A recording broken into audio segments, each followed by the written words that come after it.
Hello my beautiful souls, welcome back to my channel. So आज की video में हम देखने वाले हैं थर्ड पार्टी को क्या कर्मा मिलेगा आप लोगों के रिलेशनशिप के बीच में आने का, आपके रिलेशनशिप को तोड़ने का। यहाँ पर थर्ड पार्टी कोई थर्ड पर्सन हो सकता है, या आपके पार्टनर की एनर्जी नहीं होगी, कोई दूसरा पर्सन जो आप लोगों के रिलेशनशिप में आया है, उनकी फैमिली या फिर उनका कोई दूसरा लव इंटरेस्ट हो सकता है। जनरल रीडिंग रहेगी, आप सभी के साथ रेजोनेट करेगी, मेल और फीमेल सभी के लिए और सारे साइंस के लिए होगी। फिर भी जो हाईलाइटेड साइंस है वो मैं आप लोगों को बता देती हूँ। यहाँ पे फायर साइन है एरिस, लियो, सेजिटेरियस। वर्गो की एनर्जी बहुत ज़्यादा स्ट्रॉन्ग है। 10 नंबर आप लोगों के लिए इंपॉर्टेंट हो सकता है। अक्टूबर मंथ इंपॉर्टेंट हो सकता है। 7 नंबर इंपॉर्टेंट हो सकता है। जुलाई मंथ इंपॉर्टेंट हो सकता है। यहाँ पे एयर साइन है Gemini, Libra, Aquarius. 8 number important हो सकता है। अगस्त मंथ इंपॉर्टेंट हो सकता है आप लोगों के लिए। यहाँ पे मुझे 9 नंबर भी दिखाई दे रहा है। सितंबर मंथ भी इंपॉर्टेंट हो सकता है आप लोगों के लिए। ये नंबर्स थर्ड पार्टी की बर्थ डेट में हो सकते हैं, बर्थ मंथ में हो सकते हैं, आपके पार्टनर की बर्थ डेट बर्थ मंथ हो सकते हैं, या इन डेट मंथ में थर्ड पार्टी आपके रिलेशनशिप में इन्वॉल्वमेंट लाई होगी।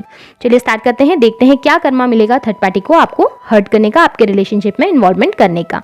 यहाँ पे मुझे जो थर्ड पार्टी है ना वो बहुत ज़्यादा कंट्रोलिंग नज़र आ रही है। वो कोई ऐसा पर्सन हो सकता है आप लोगों के रिलेशनशिप में जो बहुत ज़्यादा अट्रैक्टिव है या बहुत ज़्यादा कंट्रोलिंग है, आप लोगों के रिलेशनशिप को कंट्रोल करने की बहुत ज़्यादा कोशिश करता है। इस तरीके का पर्सन मुझे ये नज़र आ सकता है। हो सकता है उनका कोई दूसरा लव इंटरेस्ट हो जो बहुत ज़्यादा अट्रैक्टिव है, जिसके अट्रैक्ट होकर आपके पार्टनर चले गए, या फिर उनकी फैमिली का कोई ऐसा मेंबर जो बहुत ज़्यादा कंट्रोल करता है उनके ऊपर, उनकी फैमिली में जो ऐसा मेंबर जिसकी हर बात सुनी जाती है, ऐसा भी पर्सन हो सकता है आप लोगों के रिलेशनशिप में। ये जो भी पर्सन है ना बहुत ज़्यादा अट्रैक्टिव है और बहुत ज़्यादा कंट्रोल करने की कोशिश करते हैं आपके पार्टनर को अपने कंट्रोल में, अपने वश में रखने की कोशिश करते हुए दिख रहे हैं मुझे ये पार्टनर। ये जो भी इंसान है ना, इसको ये कर्मा मिल रहा है कि उसका जो ये प्रभुत्व है, उसका जो ये ब्यूटी है, ये अब उसको कोई फ़ायदा देते हुए यहाँ पर नज़र नहीं आ रहा। उसका जो ये ईगो सेल्फ है ना वो टूटता हुआ मुझे यहाँ पर पे नज़र आ रहा है। उसका ये जो मुखौटा है वो गिरता हुआ मुझे नज़र आ रहा है सबके सामने। बहुत ज़्यादा परेशान ये पर्सन अभी हैं, ये जो थर्ड पार्टी हैं बहुत ज़्यादा परेशान अपनी लाइफ में हैं। उन्हें ऐसा लगता है कि आपके पार्टनर को अपनी ज़िंदगी में लाकर शामिल कर उन्होंने बहुत बड़ी गलती कर दी है। अब वो बहुत ज़्यादा अकेला फील करते हैं। जिस तरीके से आप अकेला फील करा करते थे अपने पार्टनर के साथ होते हुए, उसी तरीके से ये थर्ड पार्टी भी बहुत ज़्यादा अकेला फील करते हुए मुझे यहाँ पर दिखाई दे रही है। बहुत ज़्यादा ब्रोकन, बहुत ज़्यादा हर्ट और बहुत ज़्यादा ओवर थिंकिंग करती हुई दिखाई दे रही है। जिस तरीके से आप अपने पार्टनर पे ट्रस्ट नहीं कर पाते थे, अब वो आपके पार्टनर पे ट्रस्ट नहीं कर पा रही। उन्हें हर वक्त आपके पार्टनर के ऊपर शक पैदा होता है। इस तरह की एनर्जी दिखाई दे रही है। आपके रिलेशनशिप का जो बोझ है, आपके पार्टनर का जो बोझ है, वो थर्ड पार्टी ढोती हुई नहीं दिखाई दे रही। उन्हें लगता है कि वो बोझ उनके ऊपर बहुत ज़्यादा हो गया है। उनकी कंडीशन ऐसी हो गई है कि बस वो थोड़ा सा दूर चलें, इस रिश्ते के बोझ को फेंकें और बस निकल जाएं इस रिश्ते से। इस तरह की एनर्जी में दिखाई दे रही है। बहुत ज़्यादा बर्डन उनके ऊपर आ गया है हर चीज़ का। सोसाइटी की तरफ से उनको बातें सुनाई जाती हैं, लोगों की तरफ से उन्हें कहा जाता है कि तुमने गलत किया है, उन्हें ब्लेम किया जाता है, उन्हें उंगली करी जाती है। आपके पार्टनर की तरफ से रिस्पॉन्सिबिलिटी इस रिलेशनशिप की जितनी है थर्ड पार्टी के ऊपर डाल दी गई हैं। इस तरह की एनर्जी दिखाई देती है। आपके पार्टनर थर्ड पार्टी से चाहते हैं कि वो अब इस रिश्ते को संभालें, वो इस रिश्ते की रिस्पॉन्सिबिलिटी लें, जिसके लिए थर्ड पार्टी अब तैयार नहीं दिखाई दे रही है। थर्ड पार्टी ना अब ऐसा लगता है कि सोसाइटी में उनकी जो इमेज है ना वो बहुत ज़्यादा डाउन होती हुई मुझे दिखाई दे रही है। लोग जितने भी हैं ना आपकी सोसाइटी में, वो उस थर्ड पार्टी को ब्लेम करते हुए मुझे यहाँ पर दिखाई दे रहे हैं। जितने भी लोगों के सामने वो जाती है ना, हर कोई उसकी तरफ उंगली उठाकर उसे गलत साबित करने को तैयार हो जाते हैं, और आपके पार्टनर भी इसमें शामिल है। आपके पार्टनर थर्ड पार्टी को ब्लेम करना स्टार्ट कर देते हैं कि जो भी गलतियां हैं थर्ड पार्टी की हैं, थर्ड पार्टी गलत करती है, थर्ड पार्टी ऐसा करती है। जितना भी ब्लेम है ना रिलेशनशिप में वो थर्ड पार्टी पर डाल दिया जाता है, और इस बात से थर्ड पार्टी बहुत ज़्यादा परेशान नज़र आ रही हैं। वो खुद को प्रोटेक्ट करती हुई नज़र आ रही हैं इन सारी एनर्जीज से। वो अब सोसाइटी से दूर होने लगी हैं, आपके पार्टनर से डिस्टेंस बनाने लगी हैं, खुद में रहना ज़्यादा पसंद करती हैं। उन्हें ये लगने लगा है कि न जाने क्या हो गया इस रिलेशनशिप में, क्या उन्होंने सोचा था और क्या कंडीशन उनकी अब हो चुकी है। समाज में उनकी जो इमेज है वो बहुत ज़्यादा डाउन हो चुकी है। लोगों के सामने वो बहुत ज़्यादा गलत साबित होती रहती हैं। वो कुछ अच्छा भी आपके पार्टनर के लिए करने जाए ना तो वो अच्छा नहीं निकलता है। यहाँ पे थर्ड पार्टी को वो मिरर दिखाई दे रहा है, जो मिरर उन्होंने आपको दिखाया था बहुत समय पहले। जो चीज़ें उन्होंने आपके साथ की थी ना, वो हर एक दर्द, हर एक तकलीफ़ को वो झेलते हुए मुझे यहाँ पर दिखाई दे रही हैं। थर्ड पार्टी अब ये सोचने लगी है कि न जाने कौन से जन्म के मैंने ये कर्म किए थे बुरे कि मुझे आज ये फल मिला। न जाने मैंने ऐसा क्यों किया उसके साथ कि आज मुझे ये सब कुछ देखना पड़ा। इस तरह की एनर्जी देती हुई थर्ड पार्टी नज़र आ रही है। हर एक चीज़ जो आपके साथ की थी वो हर एक चीज़ उनकी ज़िंदगी में वापस लौट के आ रही है। वो हर एक तकलीफ़, वो हर एक दर्द उनकी ज़िंदगी में वापस लौट के आ रहा है और उन्हें ये नज़र आ रहा है, वो आईना उन्हें दिख रहा है कि उन्होंने कितना गलत किया था आपके साथ, उन्होंने कितनी गलतियां करी थी आप लोगों के रिलेशनशिप को तोड़कर, आपके बीच में आकर उन्होंने कितनी बड़ी मिस्टेक करी थी। ये बात का रियलाइजेशन थर्ड पार्टी को हो रहा है। कहीं ना कहीं अनदेखा करती है इस बात को, पर वो जानती है मन के अंदर से कि नहीं, वो अब हैंग्ड इसलिए हैं, वो अब स्टक इस रिलेशनशिप में इसलिए है क्योंकि आपके साथ उन्होंने गलत किया।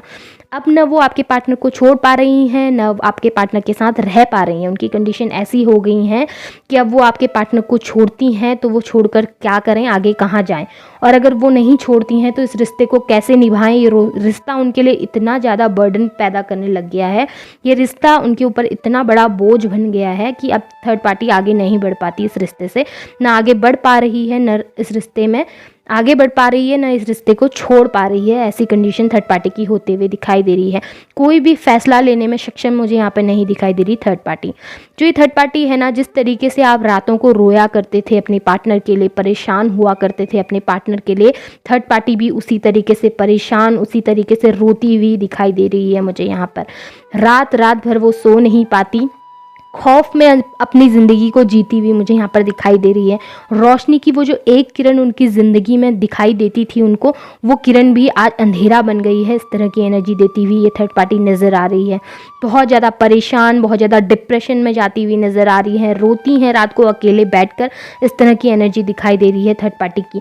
आपके पार्टनर ने उनके साथ देने से इनकार कर दिया, जिस वजह से वो बहुत ज़्यादा परेशान रहती हैं, डिप्रेस्ड रहती हैं। आपके पार्टनर को समझाने की कोशिश करती हैं पर नहीं, उनकी लाइफ में कुछ भी सही चलता हुआ मुझे यहाँ पर पे दिखाई नहीं दे रहा है।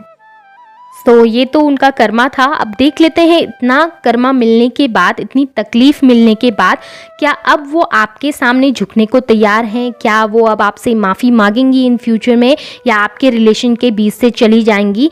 क्या है उनका नेक्स्ट एक्शन आप लोगों के रिलेशनशिप में, ये भी देख लेते हैं। यहाँ पे पेज ऑफ पेंटिकल्स की एनर्जी है, 9 ऑफ सॉर्ड्स, 9 ऑफ वॉन्ड्स की एनर्जी है, 6 ऑफ सॉर्ड्स की एनर्जी है, the lovers and the S of pentacles. यहाँ पर भी मुझे नज़र आ रहा है ना, डेफिनेटली थर्ड पार्टी को बहुत स्ट्रांगली रियलाइजेशन होने वाला है कि आपके साथ गलत कर उन्होंने बहुत बड़ी मिस्टेक की है। अब वो उस रिलेशनशिप से बाहर निकलने के बारे में सोचेगी, आप लोगों के बीच से बाहर निकलने के बारे में सोचेगी और एक नई शुरुआत करने के बारे में सोचती हुई मुझे यहाँ पर पे नज़र आ रही है वो, लेकिन खुद को प्रोटेक्ट करती हुई नजर आ रही है। माफ़ी आपके सामने नहीं मांगेगी, खुद को झुकती हुई नज़र नहीं आ रही है, खुद को झुकाती हुई मुझे यहाँ पर नज़र नहीं आ रही कि वो आपके सामने झुके और आपसे माफ़ी मांगे। पर हाँ, अपने आप को प्रोटेक्ट करते हुए डेफिनेटली वो आप लोगों के रिलेशनशिप से बाहर चली जाती हुई मुझे यहाँ पर दिखाई दे रही है। वो बहुत ज़्यादा फेडअप हो चुकी है इस रिलेशनशिप से, परेशान हो चुकी है इस रिश्ते से जो आपके पार्टनर के साथ उनका इस वक्त चल रहा है। एक नई शुरुआत करती हुई मुझे नज़र आ रही है, पर वो नई शुरुआत आपके पार्टनर के साथ नहीं बल्कि किसी दूसरे पर्सन के साथ ही नई शुरुआत करती हुई मुझे थर्ड पार्टी नजर आ रही है। डेफिनेटली आप लोगों के रिलेशनशिप से चली जाएंगी और एक नई शुरुआत करेंगी किसी दूसरे पर्सन के साथ। इस तरह की एनर्जी मुझे यहाँ पर पे दिखाई दे रही है। आप लोगों की तरफ वो आपके पार्टनर को एक गिफ्ट देंगी, आपके पार्टनर को आपकी तरफ भेजकर वो दूसरी शुरुआत करेंगी अपनी लाइफ में, एक हैप्पी स्टार्ट करने की कोशिश करती हुई मुझे इन फ्यूचर में नज़र आ रही हैं थर्ड पार्टी। और आप लोगों के रिलेशनशिप से जाती हुई मुझे नज़र आ रही है। आप लोगों के लिए हैप्पी लाइफ और सक्सेस आगे बहुत खूबसूरत है और उनको उनके कर्मों के फल डेफिनेटली बहुत बुरी तरह से मिलने वाले हैं और उनको बहुत ज़्यादा तोड़कर ये फल रख देंगे। इस तरह की एनर्जी मुझे यहाँ पर पे दिखाई दे रही है थर्ड पार्टी की, जिसकी वजह से वो परेशान होकर आपके रिलेशनशिप से चली जाएंगी, जिसकी वजह से वो परेशान होकर रियलाइज़ करेंगी कि आपके साथ जो किया वो सही नहीं किया, गलत किया है उन्होंने और इसे चेंज करेंगी। सो ये आप लोगों की रीडिंग थी, होप आप लोगों को पसंद आई होगी। पसंद आती है तो इसे क्लेम कीजिएगा, लाइक कीजिएगा, शेयर कीजिएगा। Thank you.